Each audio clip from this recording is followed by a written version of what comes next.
You know we are turning to you first. What is your reaction to this ruling? Explain the whole thing for us.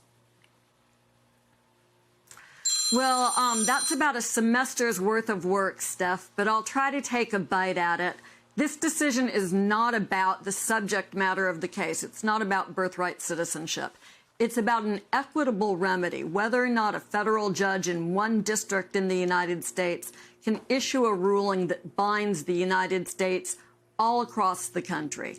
And the Supreme Court says, no, that's not a remedy that was in place at the founding of the country. Our history doesn't support that. So when judges do that, they're overstepping their jurisdiction, and except in very limited circumstances, no more. What they did for purposes of this case was they let the injunction stay in place for the parties who actually sued. But there's utter chaos beyond that. We just don't know what the law will be in different places now. There's been a whole flurry of class action cases. Individual people will sue. Judges may make different decisions in different jurisdictions.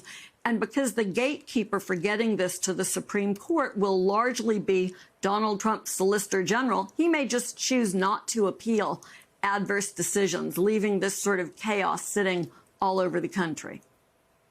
But Joyce, the Supreme Court still hasn't taken up the merits of whether Trump's birthright citizenship order is constitutional. So how does today's decision impact that?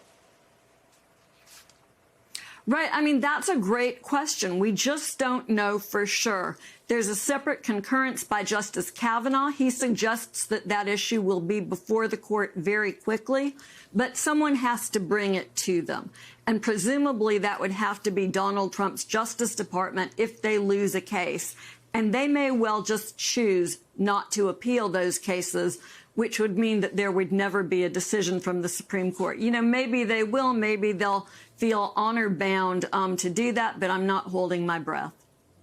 Okay, but here's my head scratcher, Joyce, because conservative Justice Amy Coney Barrett said that, of course, presidents have to follow the law, but that courts can't make them follow the law. Isn't that the point of the judiciary, to make them do just that? You know, it is. The presumption in our system is that presidents are people of good faith and they will follow the law and that they will follow court orders. And that has always been the assumption that has animated our system for almost 250 years. It feels a little bit naive for her to say that. On the other hand, she's putting it forward in a context that permits her to make this argument about jurisdiction and to say, well, you know, the lower courts may have believed that the executive order was wrong, but they don't have the jurisdiction to fashion this nationwide remedy. They can only fashion a remedy for the parties that are in front of them, and we expect the executive branch will follow those orders. So the context is a little bit skewed. Heidi, the Supreme Court appears way out of sync with the lower courts. Since May, federal judges have ruled against the Trump administration 94% of the time, but the Supreme Court has backed the administration 94% of the time. Should Democrats actually think about making Supreme Court reform an actual campaign issue for them?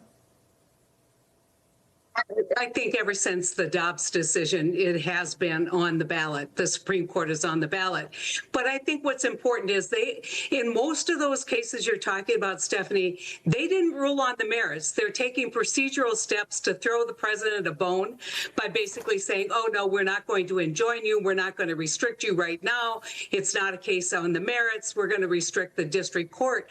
And what everybody, all the conservatives out there who are jumping up and down, I remember when district court said that Biden could not give student loan relief. Those applied nationwide. Guess what? What happens when a Democrat or when a liberal is in the White House and all of a sudden those rulings get turned around? And so, you know, this is when you deal with these kinds of issues, you always have to think, what if the shoe were on the other foot and you would see a decision or an executive order by a president that you did didn't like as a conservative, and you would have to sue in every jurisdiction to stop it.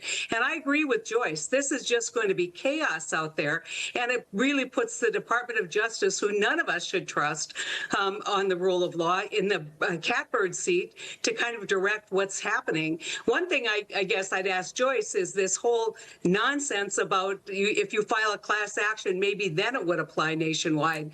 I mean, that just seems to be an incredible amount of confusion thrown into the mix here. Joyce? You know, it's incredible. We actually have seen people file class actions today. That lets them bring larger groups of people in front of the court to be bound.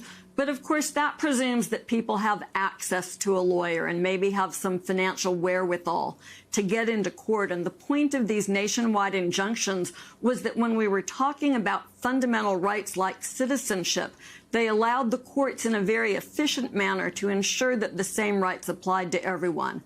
Class actions are great. We'll see lawyers aggressively use them, but it's not the perfect remedy that's needed in a case like this with a president who's trying to deny fundamental rights. You know, this ruling will not just apply to the birthright citizenship cases. It will apply in other situations. Heidi, you talked about in Biden, the school loans case. There are a number of cases currently pending where there are nationwide injunctions, and this will apply to all of them.